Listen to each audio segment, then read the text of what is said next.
Ukasa te theme phante mahathera sapakajang karanathaya Nimatho ratanatayasa ទូលព្រះបង្គំខ្ញុំប្រកាសណាសូមនមស្ការចំពោះប្រជុំ3នៃព្រះត្រៃរតន៍ដោយសេចក្តីជ្រះថ្លានិងគោរពសូមនមស្ការព្រះឧត្តមធម្មវេទីព្រះមេគុណខេត្តកែបនៃគណៈមហានិកាយជាទីគោរពសក្ការៈសូមនមស្ការចំពោះព្រះសមុទ្រទេពវង្សីព្រះមេគុណខេត្តកែបនៃគណៈធម្មយុត្តកនិកាយជាទីគោរពសក្ការៈសូមនមស្ការចំពោះព្រះថេរានុថេរៈគ្រប់ព្រះអង្គដែលមានព្រះវត្តមាននៅទីនេះសូមចម្រើនពរដល់អាយដាមលោកជំទាវញាតិញោមពុទ្ធបរិស័ទស្រីប្រុសទាំងអស់ជាទីរាប់អាននៅក្នុងព្រះធម៌ដ៏សប្បុរសដែលបានលះបង់កម្លាំងកាយកម្លាំងចិត្តពេលវេលាដ៏សំខាន់របស់ខ្លួនដើម្បីបង្ហាញនៅទឹកចិត្តថាយើងទាំងអស់គ្នាគឺមានសាមគ្គីភាពដើម្បី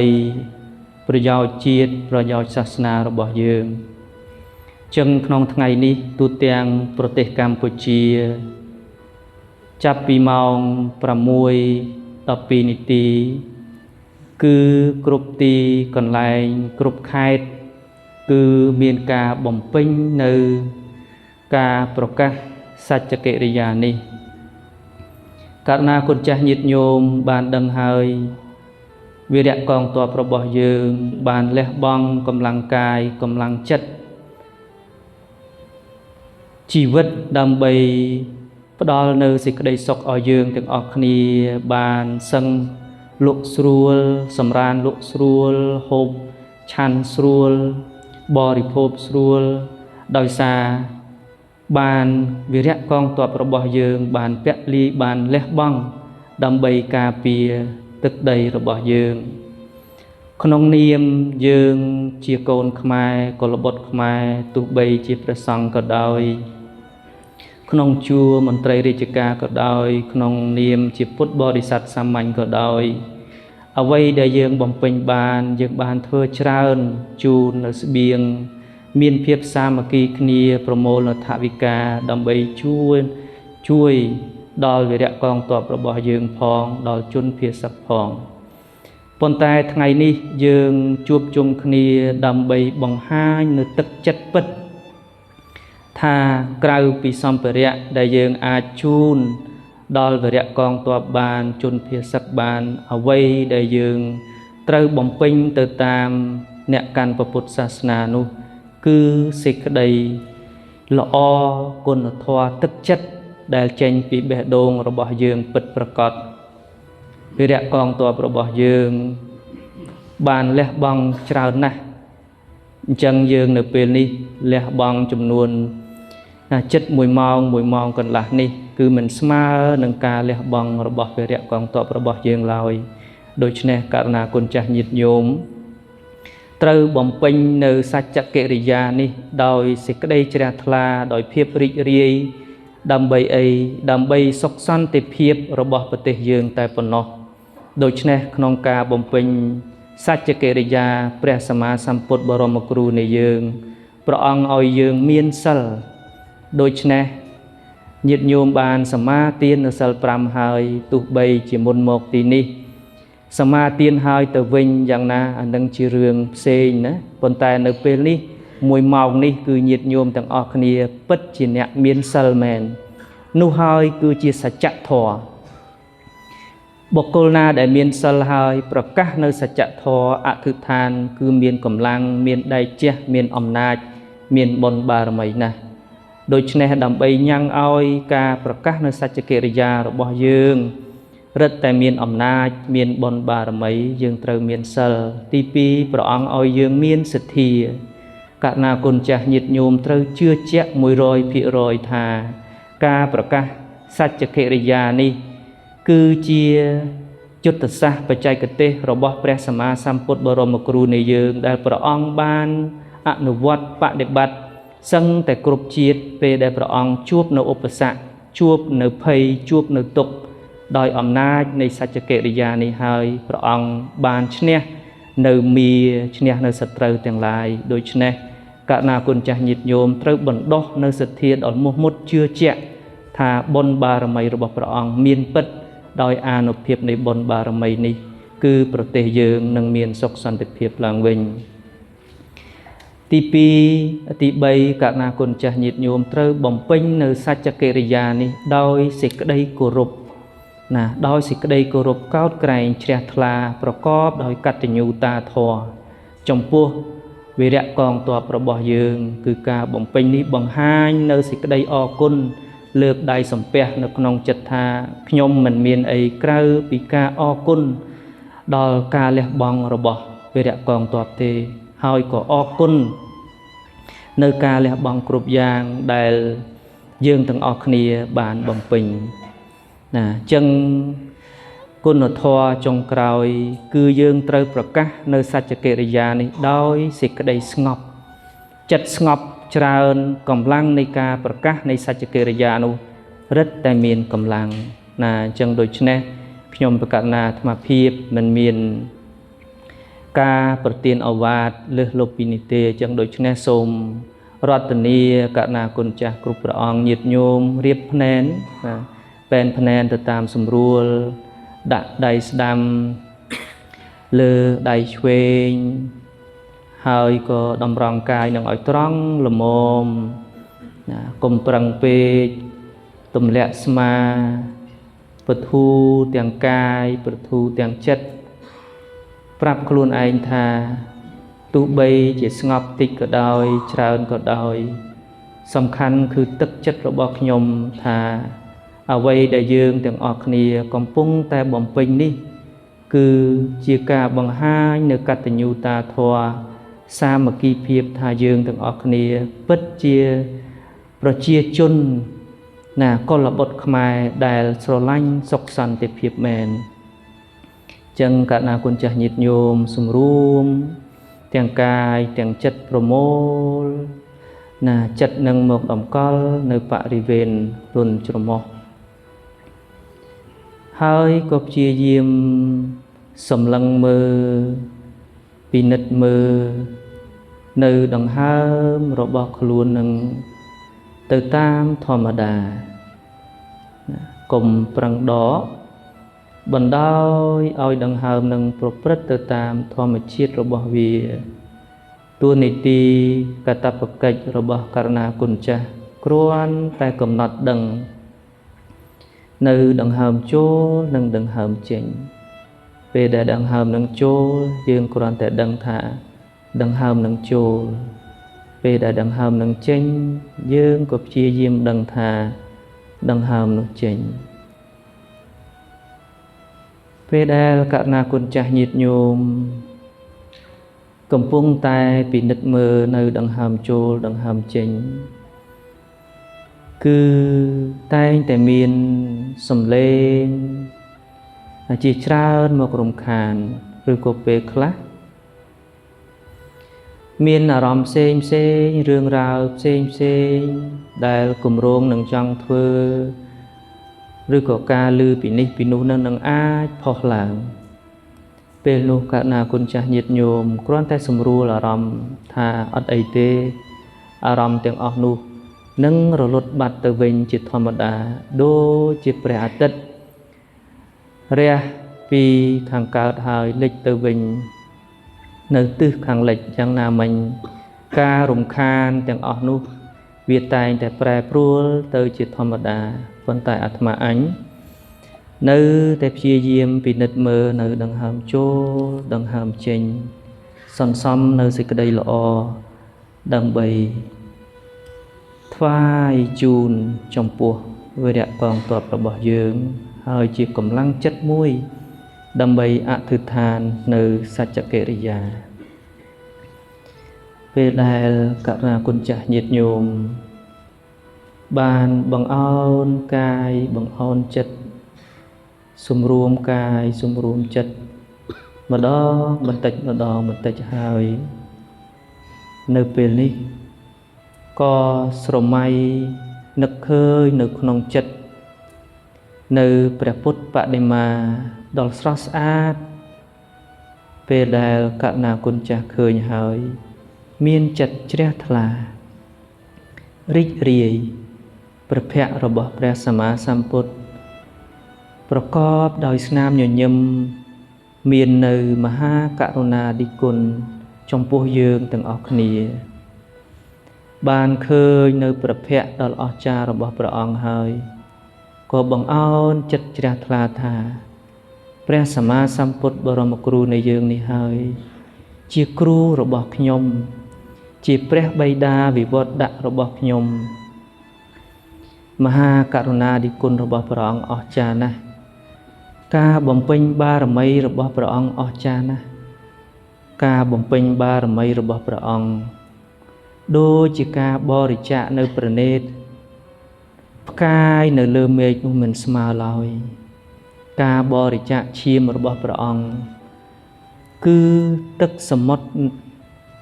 ណានៅក្នុងទ្វីបទាំង4គឺមិនស្មើឡើយ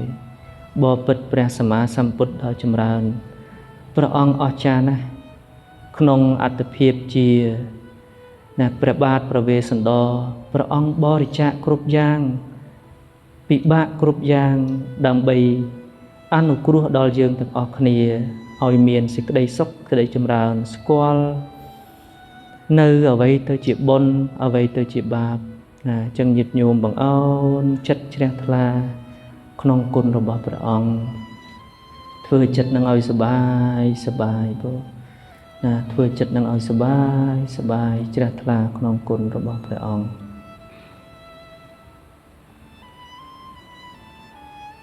ចិត្តរបស់ករុណាគុណចាស់ញាតិញោម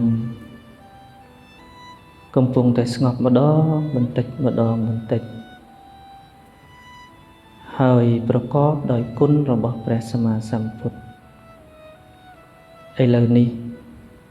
ករុណាគុណចាស់ញាតិញោមពោលនៅក្នុងចិត្តណាដោយស្ងៀមស្ងាត់ប៉ុន្តែ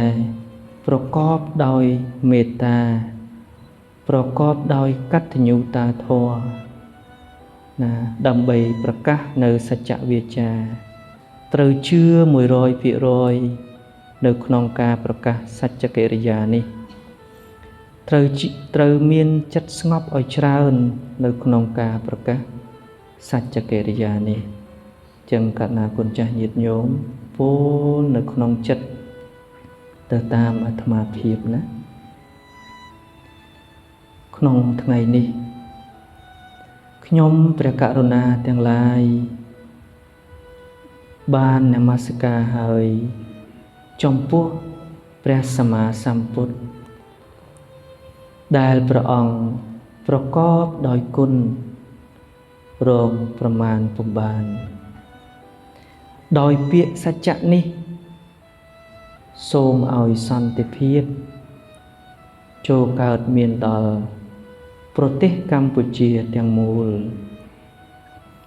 សូមសិរីសួស្តីចូលកើតមានដល់ប្រជាជនខ្មែរទាំងអស់ក្នុងថ្ងៃនេះខ្ញុំព្រះករុណាទាំងឡាយបាននមស្ការហើយចំពោះព្រះធម៌ដែលធម៌ប្រកបដោយគុណរកប្រមាណពុំបានដោយពាក្យសច្ចៈនេះសូមឲ្យសន្តិភាពចូលកើតមានដល់ប្រទេសកម្ពុជាទាំងមូល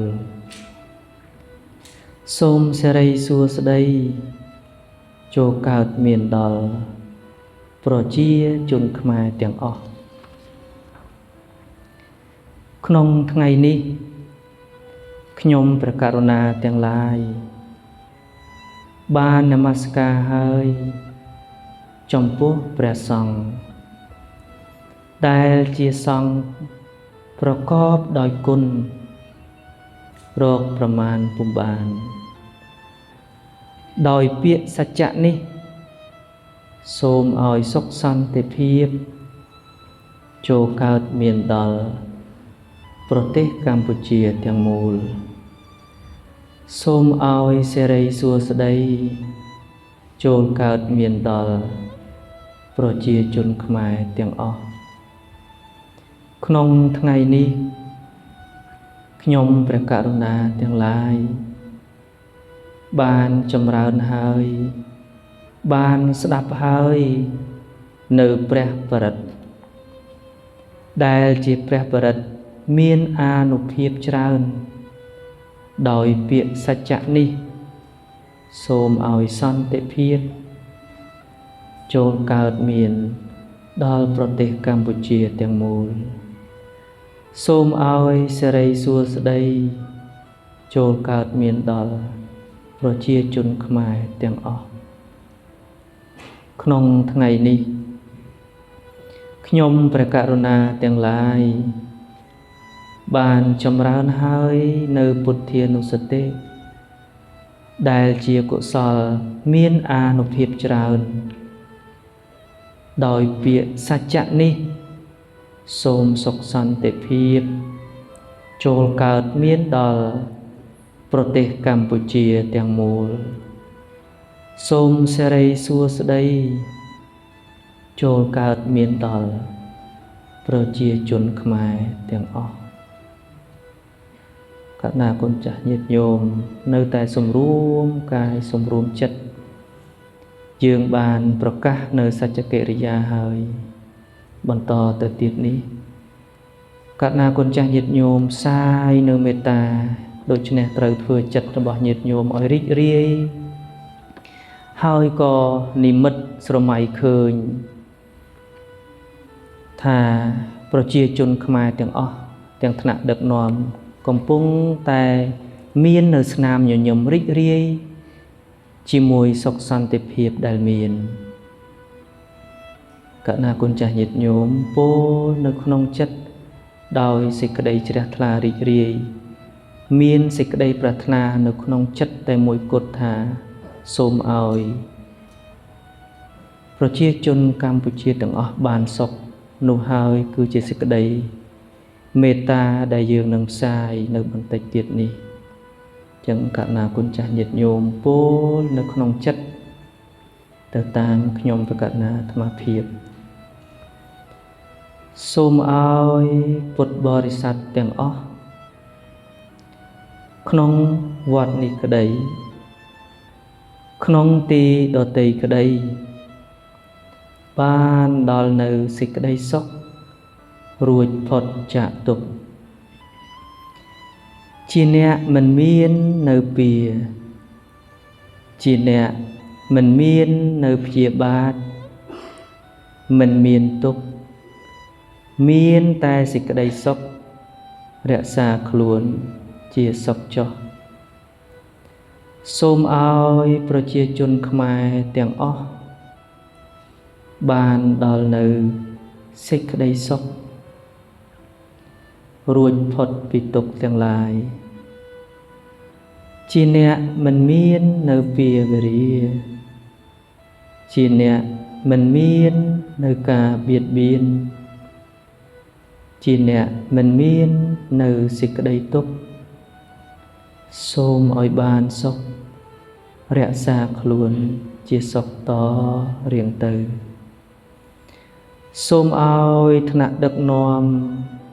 គ្រប់លំដាប់ថ្នាក់នៅក្នុងប្រទេសកម្ពុជាបានដល់នៅសេចក្តីសុខរួចផុតពីទុក្ខទាំងឡាយសូមឲ្យជាអ្នកមិនមាននៅការបៀតបៀនមិនមាននៅពៀមិនមាននៅសេចក្តីទុក្ខសូមឲ្យបានសុខរក្សាខ្លួនជាសុខតរៀងទៅសូមឲ្យវីរៈកងទ័ពខ្មែរដែលកំពុងការពារទឹកដីបានដល់នៅសេចក្តីសុខរួចផុតពីទុក្ខទាំងឡាយសូមឲ្យជាអ្នកមិនមាននៅពាវេរា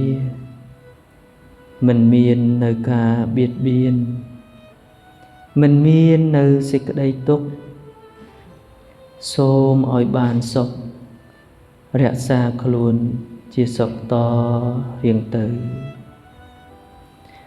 សូមឲ្យពពួកទេវតាទាំងអស់បានដល់នៅសេចក្តីសុខ